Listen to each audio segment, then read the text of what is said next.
Cuphead is the result of two brothers' lifelong dream to make a video game.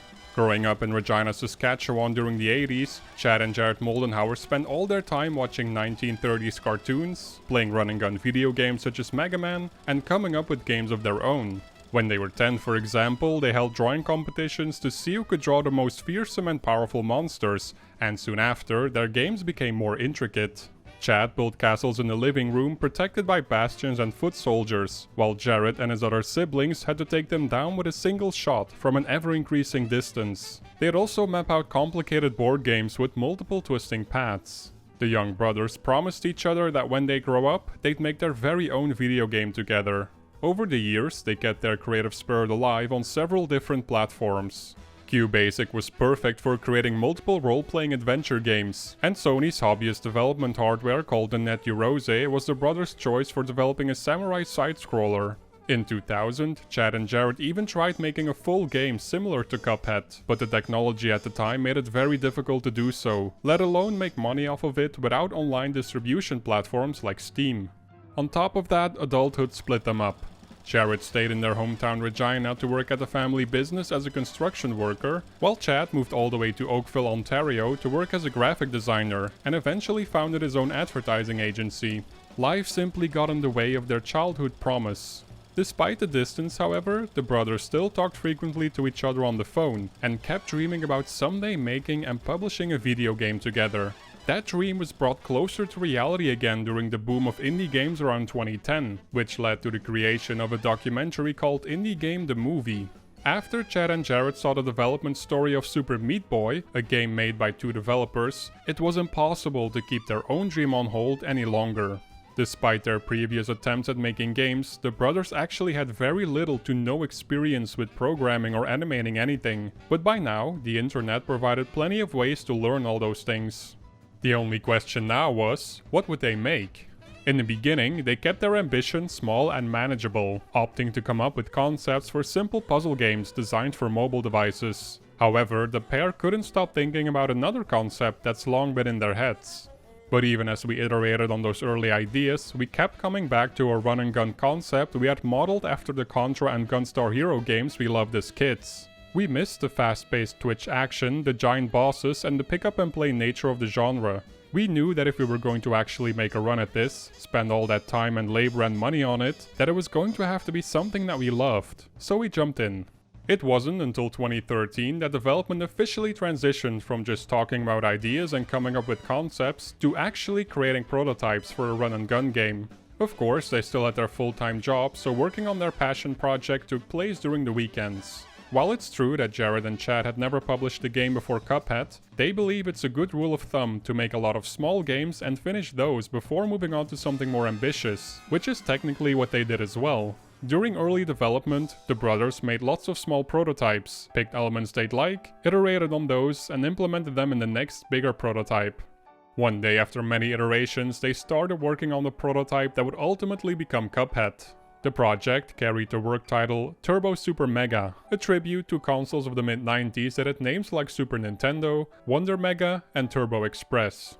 When it came to the visual style of their project, they were confident they could utilize any type of art style, as long as they got the gameplay right. That being said, the two aspiring developers did know they wanted a more traditional art style, as opposed to pixel art, where misplacing even one pixel can ruin the whole aesthetic according to Chad. With games like Hollow Knight or Bastion for example, there's something endearing about finding small human flaws in the graphics and animation. Jared told the website Nintendo Everything that they tried 100 different art styles, before he and his brother landed on the signature 30s cartoon style. Interestingly, the original concept looked more like children's art. The player would start in kindergarten, where everything looked like it was drawn by toddlers. After defeating a few bosses, the player would move on to Grade 1, Grade 2, Grade 3, and so on. By the time you'd get to Grade 8, the levels would look semi-detailed. At some point during development, they replaced some of the art with stills from old Disney cartoons as a joke, and even went as far as to add some animation. After showing their friends, there was no going back. They said we should never make our game unless we use that style. Then I started crying, because I knew I had to attempt animation.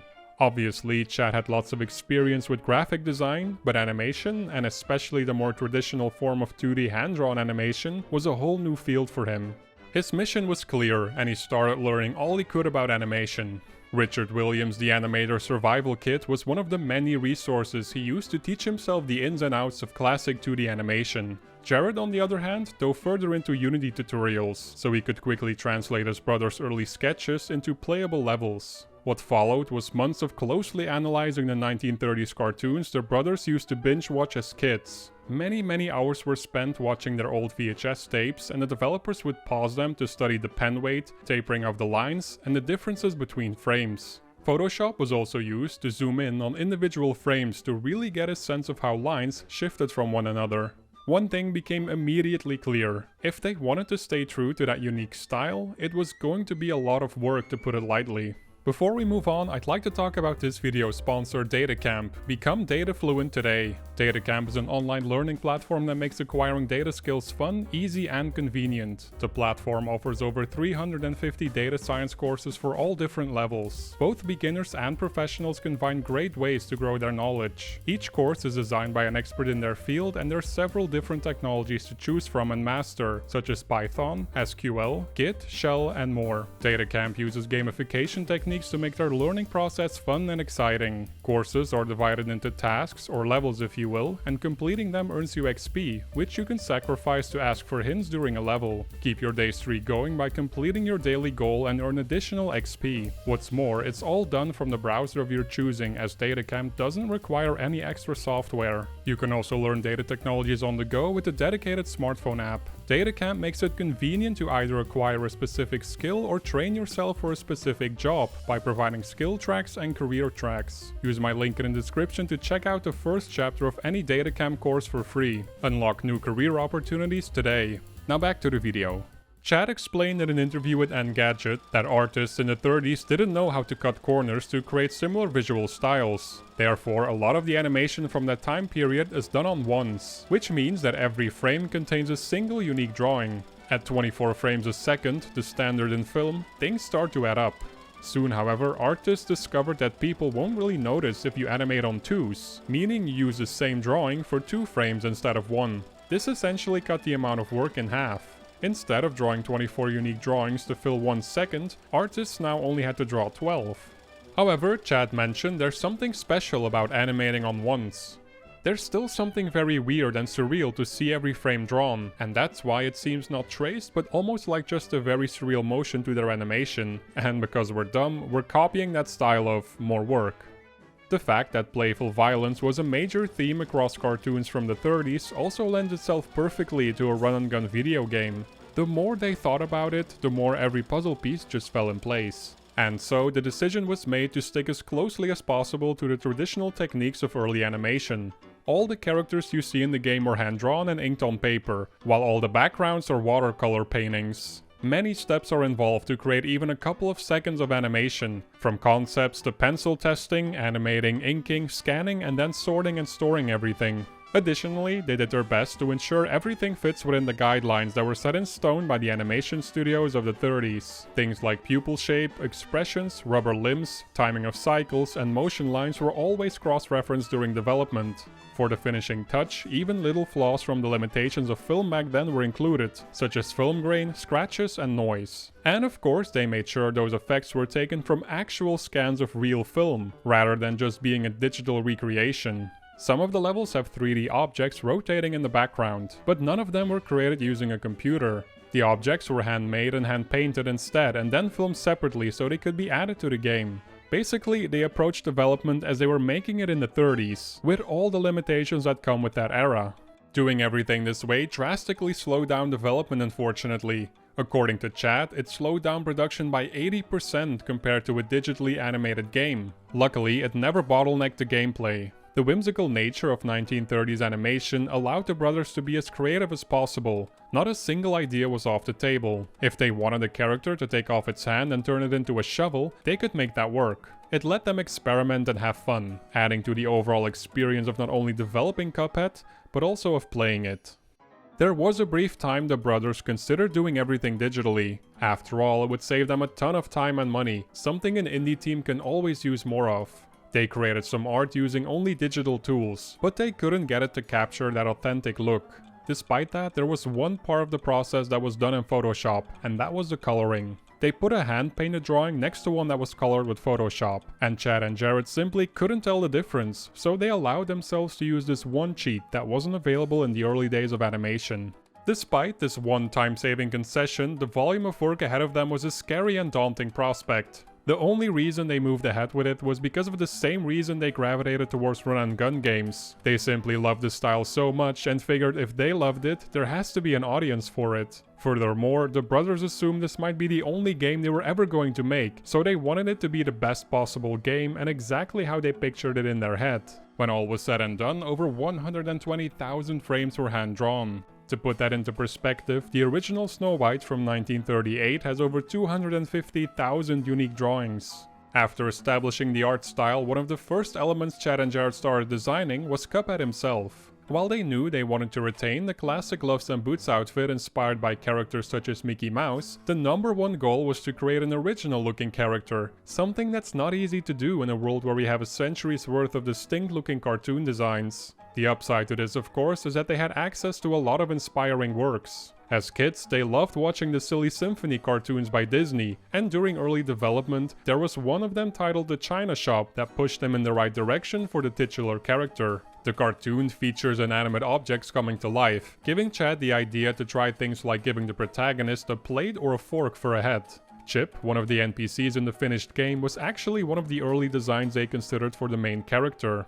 It all fell into place after seeing a Japanese propaganda cartoon from 1936 during their research, that has a character with a cup for a head that transforms into a tank. We just thought, well, let's try that. We thought it was so odd. I drew a couple of versions of it, and right away it stuck.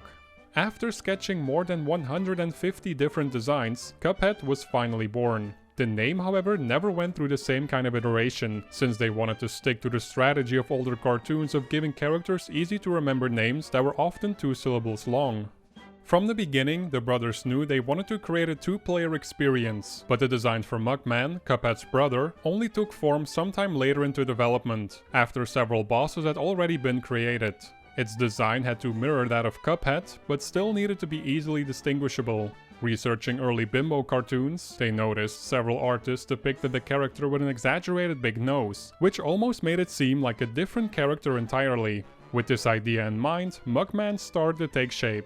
When it comes to the overall tone and feel of the game, Jared and Chad's love for the more adult side of early cartoons was their main source of inspiration. Great examples of this are Fleischer Studios' Swing You Sinners and Minnie the Moocher. As for the gameplay, the brothers mainly wanted to focus on boss fights, their favorite part of playing games growing up. It provided that on-the-edge-of-your-seat gameplay that they simply didn't get from other parts of run-and-gun games.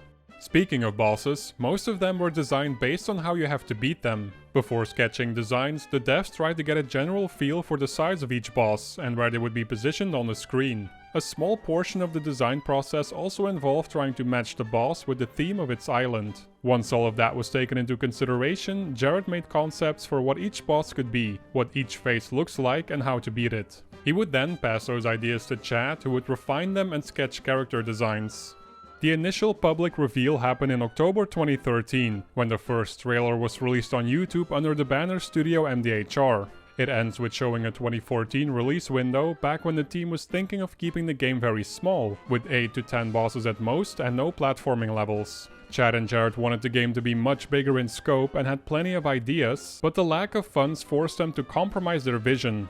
All of that began to change, however, when Senior Manager of Worldwide Business Development at Microsoft, Alexis Garavarian, discovered Cuphead on NeoGAF and reached out to the team to see if they wanted to be a part of Microsoft's E3 conference in 2014. It was their golden opportunity to be seen by millions of people and build up interest for the game without having to spend money on marketing themselves. By now, their passion project had practically become a second job. The brothers spent all of their free time working on Cuphead, and to keep up with the rapidly increasing amount of work, Studio MDHR grew to 6 people by the end of 2014 to help out with programming, animating, and creating the soundtrack. What's interesting is that the studio involved a lot of family and friends during development. Chad's wife, Maya Moldenhauer, joined the team as an inking artist in 2014. With no prior professional experience working as an artist, and instead being a full-time software development manager at a bank, she fit right in with her husband and Jared. Tyler and Ryan Moldenhauer, two cousins, also joined the team later on to help out with the artwork. Christopher Madigan was brought in as a composer and grew up just a couple of blocks from the two brothers. All of them would hang out as kids, play video games together, and share a love of analyzing how their favorite games were made and what makes them fun to play. To keep development costs as low as possible, the team decided to all work from home and use communication and management tools such as Basecamp, Trello, Slack, and Skype. Another reason they opted for no office space is so they could hire talented people from all over the world. Confining themselves to the local area made little sense considering it's already difficult enough finding designers in the industry that specialize in classic 2D hand-drawn animation. What's more, most of the people in their team are the most creative at various times of the day. Boxing them into a 9-to-5 situation would have been to the detriment of the highly creative work they were producing. There were very apparent downsides to working from home though. Whenever they found a spare moment of time, it was far too easy to hurry back to the computer and start working again. Furthermore, collaborating and seeing each other's work in real time was simply impossible, as well as taking a coffee break together and talk about anything other than work. Studio MDHR lived and breathed Cuphead. As mentioned before, the team did everything to cut costs, and Maya vividly remembers a time when Chad made his own lightbox table for his drawings, and used an old peg bar scanner that would slowly scan one drawing at a time. After a while, when development really started to ramp up, they caved, and bought a $300 printer with an automated scanner.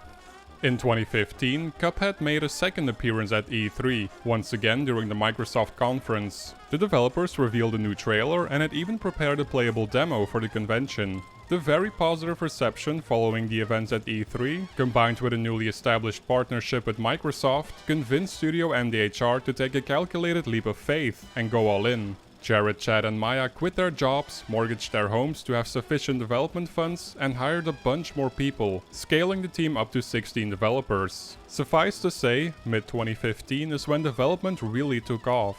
Thanks to Microsoft, the studio was now able to go back to their bigger original scope for Cuphead, which meant more bosses, NPC characters, platforming levels, and more. In other words, Jared and Chad were finally able to start developing their dream game.